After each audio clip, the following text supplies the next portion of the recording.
తల్లి జన్మనిస్తుంది. ఆలనా పాలనా చూస్తూ కంటికి రెప్పలా కాపాడుకుంటుంది. అయితే తండ్రి బాధ్యత ప్రత్యేకం. పిల్లలు పెరిగి పెద్దయ్యే వరకు బాధ్యతతో తన కర్తవ్యాన్ని నిర్వర్తిస్తాడు. పిల్లలకు నడకను నేర్పించేది, ప్రపంచాన్ని పరిచయం చేసేది, మంచి చెడులు చెప్పేది తండ్రి అన్న విషయం తెలిసిందే. తల్లిదండ్రుల్లో ఎవరు బిడ్డను బాగా చూసుకుంటారు? తల్లి, తండ్రి ఇద్దరు ఏమో చెప్పలేం. మీ సమాధానాన్ని మా కామెంట్ బాక్స్ లో తెలియచేయండి. పైకి ఎంతో గంభీరంగా కనిపించిన తల్లిలా అమితమైన ప్రేమను ఒలకబోయకపోయినా తండ్రి ఎప్పుడూ తన పిల్లల కోసం, పిల్లల కంటికి కనిపించని ఎన్నో త్యాగాలు చేస్తూ ఉంటాడు. ఒక రకంగా చెప్పాలంటే తన జీవితాన్ని మొత్తం పిల్లల కోసం త్యాగం చేసి కష్టపడుతూ ఉంటాడు తండ్రి. అందుకే తల్లితో సమానంగా తండ్రి పేరు కూడా ఎంతో గొప్పదని చెబుతూ ఉంటారు పెద్దలు. అయితే తన రక్తం పంచుకుని పుట్టిన పిల్లలకు కష్టం వచ్చిందంటే చాలు, ఆ కష్టాన్ని తీర్చేందుకు తండ్రి ఎలాంటి త్యాగం చేయటానికైనా సిద్ధపడుతూ ఉంటాడు. ఎంత కష్టమైనా భరించడానికి రెడీగా ఉంటాడు అన్న విషయం తెలిసిందే. అయితే తండ్రి ప్రేమ ఎంత గొప్పగా ఉంటుంది అన్నదానికి సంబంధించిన వీడియో ఒకటి ప్రస్తుతం సోషల్ మీడియాలో వైరల్ అవుతోంది. ఏకంగా కొడుకు కోసం 6 బిర్యానీలను తిన్నాడు తండ్రి. అదేంటి, కొడుకు కోసం ఎన్నో త్యాగాలను చేసిన తండ్రుల గురించి విన్నాం, కానీ ఇలా ఏకంగా బిర్యానీ తినడమేంటి?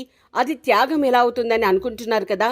ఇక ఇందుకు సంబంధించిన వీడియో చూసిన తర్వాత మాత్రం ఆ తండ్రి పడిన కష్టం ఎలాంటిదో అన్న విషయం అర్థమవుతుంది.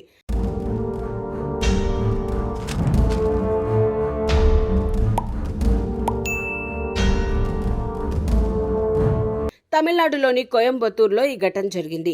బొచ్చే ఫుడ్ ఎక్స్ప్రెస్ రెస్టారెంట్లో జరిగిన ఓ పోటీలో ఆటో డ్రైవర్ గణేష్ మూర్తి పాల్గొన్నాడు. ఆటిజంతో బాధపడుతోన్న తన కొడుకు కోసం బిర్యానీ ఈటింగ్ ఛాలెంజ్లో పాల్గొన్నాడు. 6 గంటలో 6 బిర్యానీలు తిన్నవారికి ₹1,00,000 బహుమతి ఇస్తామని ఒక పోటీ నిర్వహించింది రెస్టారెంట్ యాజమాన్యం.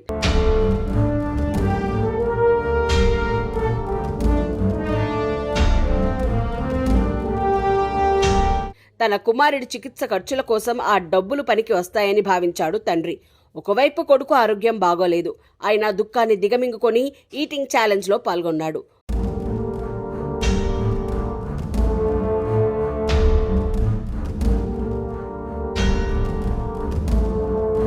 ఒకవైపు కన్నీటి పర్యంతమవుతూనే అతను బిర్యానీ తిన్నాడు. అయితే కడుపులో పట్టకపోయినా, ఒకవైపు పొట్టలో నొప్పి వస్తున్నా కూడా అతను కొడుకు కోసం ఇక బిర్యానీలు తిన్నాడు. మొత్తంగా 4 బిర్యానీలు తిన్నందుకు ₹50,000 గెలుచుకున్నాడు. కన్న కొడుకు కోసం ఆ తండ్రి చేసిన పనిని చూసి స్థానికుల కళ్ళల్లో నీళ్లు తిరిగాయి.